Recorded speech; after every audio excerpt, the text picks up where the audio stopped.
Okay, picture this.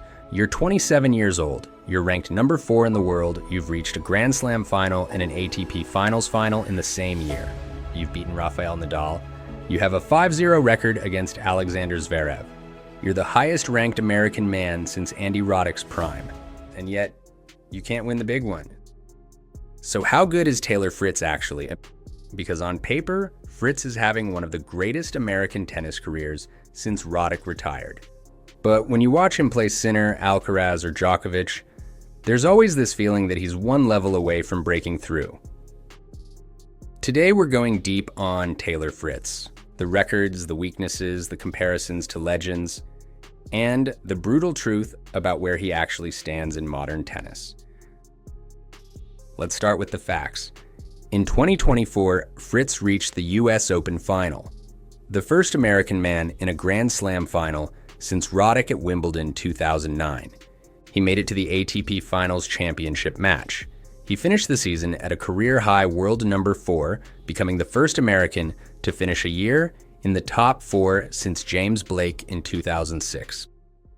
But 2025 was somehow better on certain metrics. He won the United Cup for Team USA. He claimed 2 grass court titles, including Stuttgart, where he beat Zverev yet again. And then at Wimbledon, he became the first American man to reach the semifinals since John Isner in 2018. He's now 13-1 on grass in 2025, winning his last 3 titles on the surface. Fritz also passed Andy Roddick with 100 weeks in the ATP top 10. In his own words, Fritz admits, "Before there was the big 3, and now we are in the era of the big 2 with Sinner and Alcaraz." And Fritz is brutally honest about the reality.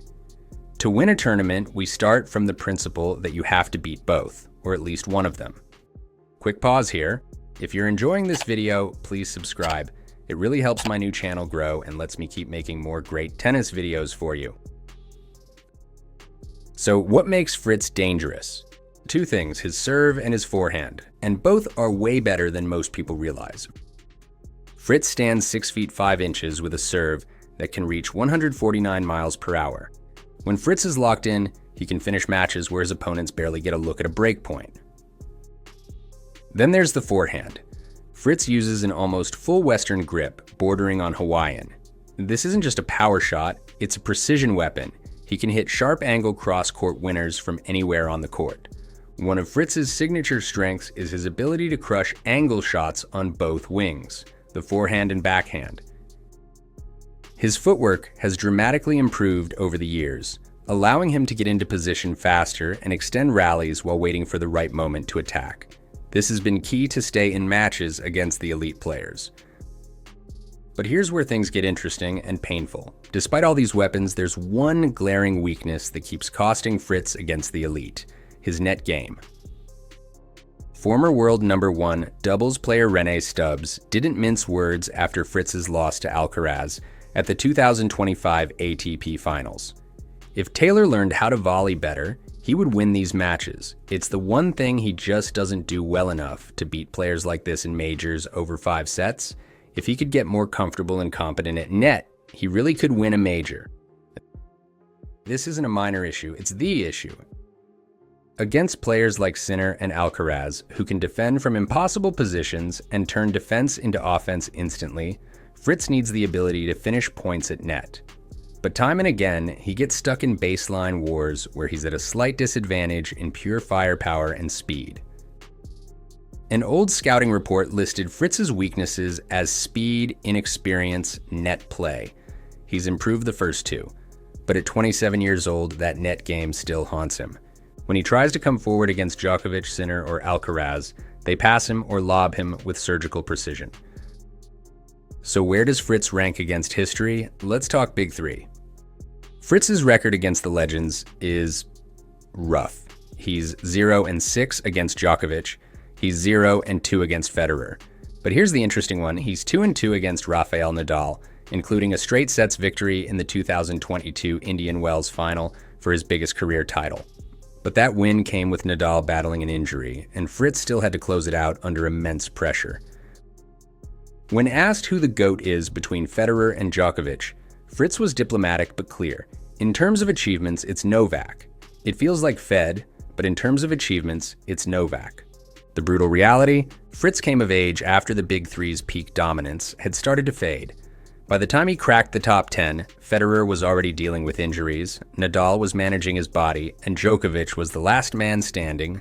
Fritz has said he's excited about the Big Three era ending because titles are so much more winnable than they used to be. But here's the twist. Just as the Big Three era ended, the Big Two era began. Sinner and Alcaraz aren't giving anyone a break. Let's address the elephant in the room. Fritz has struggled mightily against Jannik Sinner and Carlos Alcaraz. When asked about facing them, Fritz gave one of the most revealing quotes of his career. "When Sinner and Alcaraz rally corner to corner, I swear they're hitting the ball 10 miles per hour faster than when Nadal and Novak did it. It's crazy." He continued, "Their defense is incredible, but they don't really play that much defense. My shots have got to be so good, or else the next ball is getting just drilled." In other words, Fritz has to play perfect tennis to even stay in rallies with them. They're not just defending and waiting for mistakes, they're defending while loading up to crush winners.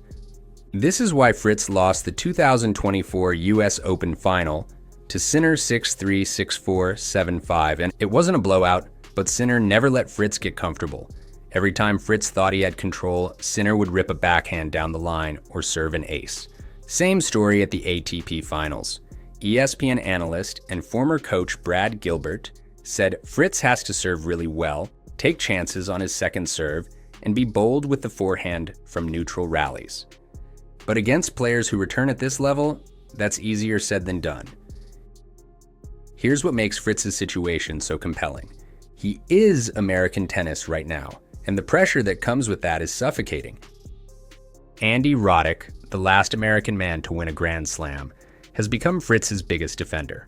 On his podcast, Roddick went off on critics. 4 current American players have made the semis of a Grand Slam.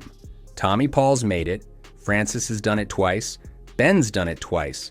Taylor Fritz is now a finalist, a regular quarterfinalist, a semi-finalist at Wimbledon. This isn't the same conversation that it was 10 years ago. Roddick's point? Fritz isn't competing against Andy Roddick's 2003 legacy. He's competing against Sinner and Alcaraz, and that's a much harder challenge. Fritz finished 2024 with an 11-10 record against the top 10, the most top 10 wins of his career. But here's the brutal reality. Against the absolute elite tier of Sinner, Alcaraz, and Djokovic, Fritz struggled mightily in the biggest moments. His record against these three tells the story of someone knocking on the door but unable to break through. Everyone knows that being top 4 isn't enough. Fritz needs to win a slam to cement his legacy. Here's an interesting twist. Taylor Fritz might be a grass court specialist in disguise. His 13-1 record on grass in 2025 is absurd. He's won 3 consecutive grass titles. At Wimbledon, he made the semifinals and looked more comfortable on the surface than on any other. Why? Grass rewards his biggest weapons, the serve and forehand, while minimizing his biggest weakness, movement and defense. Some analysts are now asking, could Wimbledon be where Fritz finally breaks through? It's the surface where Roddick made 3 finals. It's where big servers thrive, and it's where Fritz has quietly built one of the most impressive recent resumes of any American.